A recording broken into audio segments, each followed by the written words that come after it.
Why smart people stay broke. Money psychology. Okay, so picture this. You're scrolling through your bank account on a Sunday night, and there's like $347 sitting there. Maybe less. And here's the thing that really gets you. 2 weeks ago, you had over $2,000. $2,000. And you're sitting there trying to trace back where it all went, and honestly, you can't really pinpoint it. There was that dinner you didn't really need. The subscription you forgot to cancel. $100 here, $40 there, and suddenly you're basically broke again, waiting for the next paycheck like it's going to solve everything. But here's what makes this even more frustrating. You're not stupid. Like at all. You've got a decent job, maybe even a great one. You understand compound interest. You've read the articles about investing and building wealth. You know you're supposed to be saving. You get it intellectually. But somehow, the money just evaporates. Every single month. Here's the truth that nobody really wants to say out loud. Intelligence has almost nothing to do with wealth. Actually, let me go further. Sometimes being smart is exactly what keeps you broke. I know that sounds backward, but stay with me here, because what I'm about to show you is going to completely reframe how you think about money, success, and why you keep ending up in the same financial position month after month, year after year, despite knowing better. This isn't about budgeting tips or side hustles. This is about the deep psychological patterns that are quietly draining your bank account while you're not even paying attention. And once you see these patterns, you can't unsee them. 1. The intelligence trap. So let's start with something counterintuitive. Smart people are actually more vulnerable to staying broke than average people. And there's real research behind this. A study from the University of Minnesota found that people with higher IQs are 23% more likely to have volatile financial situations compared to those with average intelligence. And before you think, oh, they're probably just making risky investments. No, these are people with erratic spending patterns, inconsistent saving habits, and surprisingly low net worth given their income levels. Here's why this happens. When you're smart, you're really good at justifying things. Let's say you want to buy a $1,200 laptop. A less analytical person might just think, that's too expensive, I can't afford it. Simple. Done. But you're sitting there building a whole case. Well, this will last me 7 years, so that's only $171 per year, which breaks down to just 47 cents per day. I spend more than that on coffee. Plus, I'll be more productive, which could lead to a promotion, and really, this is an investment in my future earning potential. You just used your intelligence to rationalize a purchase you probably can't afford right now. And the smarter you are, the more sophisticated your justifications become. Here's what most people don't realize. Your brain isn't trying to make you wealthy. Your brain is trying to make you comfortable. And when you're intelligent, you have an incredibly powerful tool for making uncomfortable financial decisions feel so comfortable. 2. The income illusion. Now, let me show you something that's going to mess with your head a little bit. There's this thing called lifestyle creep, and basically everyone knows about it. You make more money, you spend more money, your lifestyle expands, you end up in the same position. But here's the part that doesn't get talked about enough. Smart people experience lifestyle creep at almost twice the rate of average earners. According to a 2023 analysis by the National Bureau of Economic Research, for every $10,000 increase in salary, high-intelligence earners increase their spending by an average of $8,750. That's 87.5% of the raise, gone before it ever builds wealth. Compare that to average earners, who spend about $6,200 of that same raise. Why does this happen? Because smart people are constantly surrounded by other smart people who are also making good money and spending it. Your reference point keeps shifting. I have a friend, brilliant guy, works in tech, makes $130,000 a year. And he has less saved than another friend of mine who's a teacher making $48,000. How is that possible? Because the tech friend lives in an expensive downtown loft, $2,800 per month, drives a leased BMW, $670 per month, and goes to expensive restaurants because that's what you do in his social circle. The teacher lives with a roommate, drives a paid-off Honda, and cooks most of his meals. Same amount of intelligence, same work ethic, wildly different financial outcomes. And here's the thing that really gets me. The tech friend knows all of this. He understands it intellectually. But understanding something and actually changing your behavior? Two completely different things. 3. The optimization trap. Okay, so this next one is a bit personal because I've fallen into this trap more times than I'd like to admit. Smart people love to optimize. We love finding the perfect solution, the ideal system, the most efficient path. And this is actually a huge problem when it comes to money. Here's what I mean.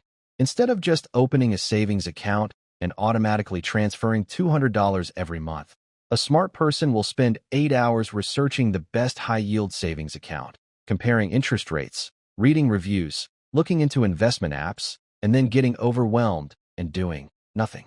This is called analysis paralysis, and it's costing you thousands of dollars. A study from the Journal of Behavioral Finance found that people who spend excessive time researching investment options actually have 34% lower returns over a 10-year period compared to those who choose a simple, diversified approach and stick with it. Let me give you real numbers. You have $5,000 to invest. Person A spends 2 hours researching, picks a simple index fund with a 7% average return, and invests the money. Person B spends 6 months reading about options, waiting for the perfect entry point. Over 10 years, person A ends up with approximately $9,836. Person B ends up with around $8,950 because they lost that time. The smart person lost almost $900 trying to be smarter. We optimize the wrong things. We focus on the small, manageable stuff that makes us feel productive while avoiding the big, uncomfortable decisions that actually move the needle. 4. The identity problem. Now you might be thinking, okay, but I can just change my habits, right? And yeah, you could.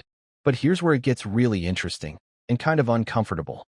Most smart people have built their entire identity around being smart. Not rich, smart. And there's this weird tension in our culture where being openly focused on money is seen as shallow, greedy, and uncultured. So if your identity is wrapped up in being intelligent, creative, thoughtful, all these things that feel more noble than just being rich, then actually focusing on building wealth feels like a betrayal of who you are. According to a 2024 survey by the Financial Planning Association, 68% of high-income earners with advanced degrees said they feel uncomfortable talking about money with friends, compared to only 41% of average earners. We're literally too smart to talk about the thing that would help us get better at managing it. But here's the reality. Money is freedom. Money is options. Money is not having to check your bank account before buying groceries. And pretending you're above caring about that is just another form of self-sabotage. 5. The delayed gratification paradox. All right, so here's something that's going to sound really strange. Smart people are actually worse at delayed gratification when it comes to money than you'd expect. A fascinating study from Cornell University tracked spending patterns of people across different IQ ranges, and they found that high-intelligence individuals made significantly more future-oriented purchases that ended up being financial mistakes. Things like expensive gym memberships they never used, advanced courses they never completed, and productivity tools that just sit unused. The average loss per person per year on these future-oriented purchases? About $2,400. That's money spent on the person you think you're going to become, not the person you actually are. Because you're not buying things for your actual life, you're buying things for your aspirational life.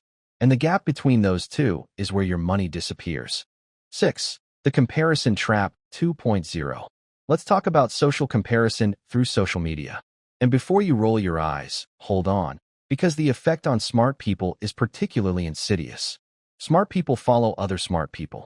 You're following people who are doing interesting things, traveling, starting companies, getting promoted, buying homes. And because you're intelligent, you're constantly measuring yourself against them. A study from the American Psychological Association found that high-achieving individuals experience 41% more financial stress from social comparison than average achievers, despite typically having higher incomes. Because when you're smart, you're not just mindlessly jealous. You're building elaborate mental models about why you should be in their position, which means you can probably afford similar things. And just like that, you've talked yourself into a purchase based on a hypothetical version of your life. 7. The action deficit. Okay, here's maybe the most important part. Smart people think about money constantly, but act on it rarely. You've probably watched hours of finance videos, read articles about investing, saving, building wealth. But when was the last time you actually did something about your finances? A survey from Vanguard found that people who score in the top 20% for financial literacy have, on average, only 12% more saved than those who score in the bottom 20%. 12%. Knowledge without action is basically worthless. Here's a real example. Investing $500 a month starting at age 25 will give you roughly $1.4 million by age 65. But if you wait until age 35, just 10 years, you end up with about $680,000. You just lost $720,000 by waiting, even though you knew you should start earlier. That's not a knowledge problem. That's an action problem. And smart people are particularly vulnerable because we're always waiting for the perfect moment, the perfect system. But perfect never comes. Conclusion. So, if you're still with me, and I really hope you are, let's bring this back around to something that actually matters. Being smart and broke isn't permanent. It's just a set of patterns you've fallen into. And the fact that you're willing to examine these uncomfortable truths, that's actually the first step. Intelligence is a tool, not a destiny. Right now, you might be using that tool to justify, to overthink, to delay. But you can just as easily use it to build wealth. The smartest financial move isn't finding the perfect investment strategy. It's just starting. Opening that savings account today.